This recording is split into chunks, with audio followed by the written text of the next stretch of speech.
Hey everyone, and welcome back to the channel.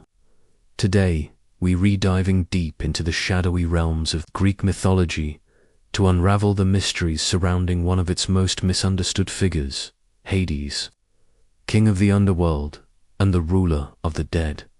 Often painted with a dark brush, Hades is far more complex and fascinating than you might think. So, grab your mythological guide and let's journey together. When you hear Hades, what's the first image that comes to mind? Probably a terrifying, grim figure, right? Maybe even a villain. But that's a common misconception, often fueled by pop culture. In reality, Hades wasn't evil. He was stern, reclusive, and incredibly powerful, yes, but not inherently malicious like some other gods. He simply ruled his domain, which happened to be the land of the deceased. Think of him as an impartial, almost bureaucratic figure, maintaining order in a realm that is, by nature, a bit somber. Let's start with his origins. Hades was one of the first-generation Olympian gods. Born to the Titans Cronus and Rhea, he was a brother to Zeus and Poseidon, and his sisters were Hestia, Demeter, and Hera. Now, if you know anything about Cronus, you know he had a rather peculiar habit of swallowing his children whole to prevent them from overthrowing him, a prophecy he feared. Hades, along with his siblings, suffered this fate. Imagine that, being born only to be immediately devoured by your own father. That's quite an introduction to existence, isn't it?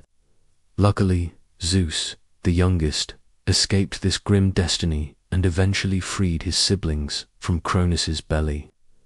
This marked the beginning of the Great Titanomachy, a 10-year war between the Olympian gods and the Titans.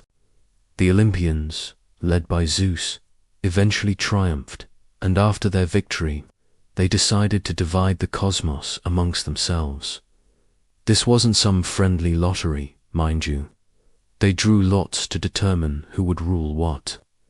Zeus, as luck would have it, drew the heavens, becoming the king of the gods. Poseidon drew the seas, becoming the ruler of the oceans, and Hades, well, he drew the short straw, or perhaps the long dark one, and became the sovereign of the underworld. Now, this division is crucial. It wasn't a punishment. It was simply his assigned domain. He didn't choose it, but he accepted his responsibility with dignity, and he took his role seriously. Unlike his brothers, who often meddled in mortal affairs with great gusto, Hades rarely left his kingdom. He was a hands-off ruler when it came to the surface world, but within the underworld, his word was law.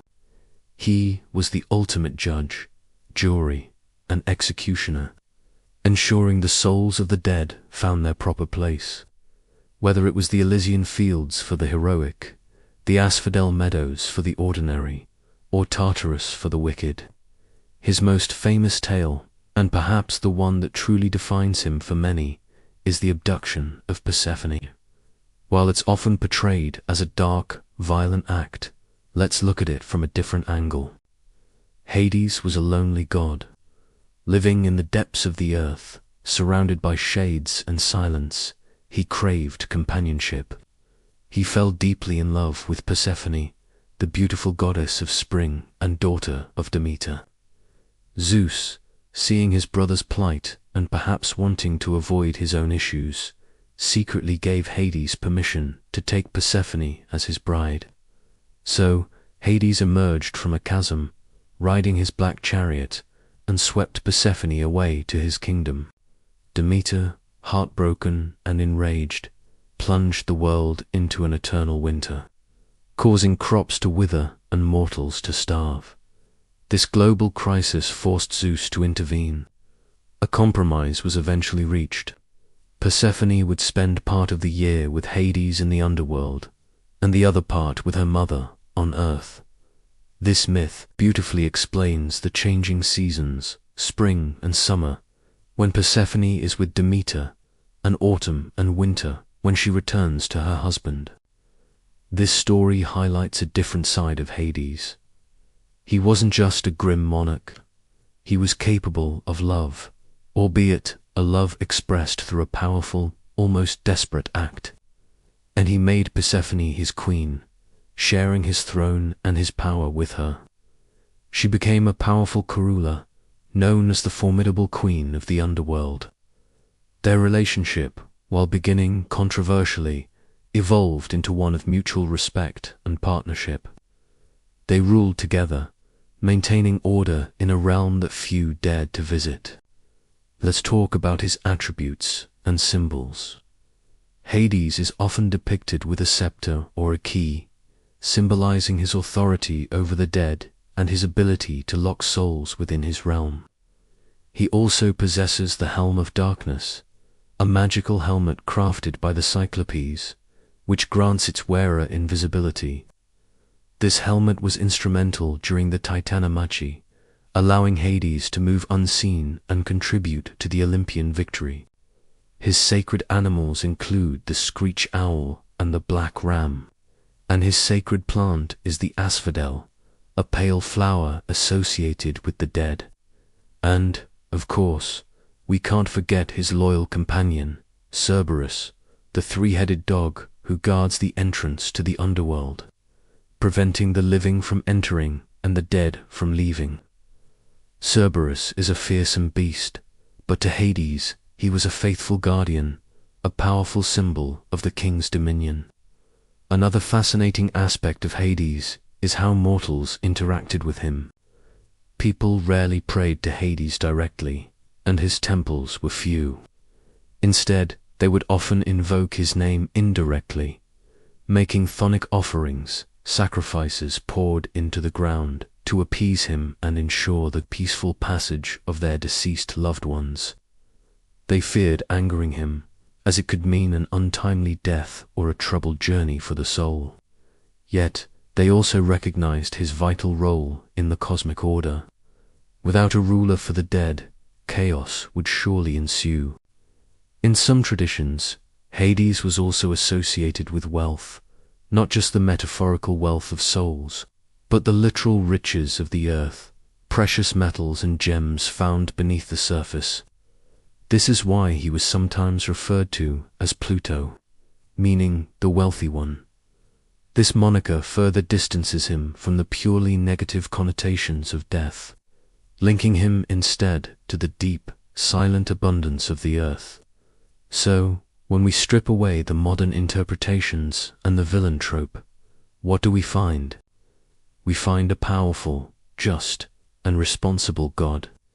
He was not the god of death itself, that was Thanatos, but the ruler of the realm where the dead reside. He was a guardian of balance, ensuring that the natural cycle of life and death continued unimpeded.